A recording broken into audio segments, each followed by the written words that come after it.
Pumasok ka na ba? Pumilip na ako, ganda. Yung langka nyon na yan eh, parang yun yung langka na masarap ng buong makapal. Bilugan na ano pa no? Lalo dun, Yung klaseng langka. Yung makapalang tulis. Yun ang maganda eh.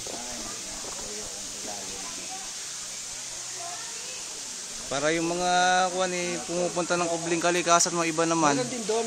Dito na lang sila. Swimming pool. Ay, yung may daanan na pag ganon. Oh, yun din, oh. Malaki dyan.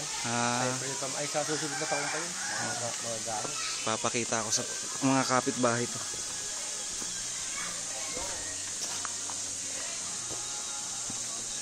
Ay, sakay mo nga ng bridge. Dyan. Loko-loko yung utol ko. Dyan, pinapatakbo ng matulin. Oo, sa tulin. Sanay na sanay. Sanay na sanay yun eh. Oh, ikot yan dyan.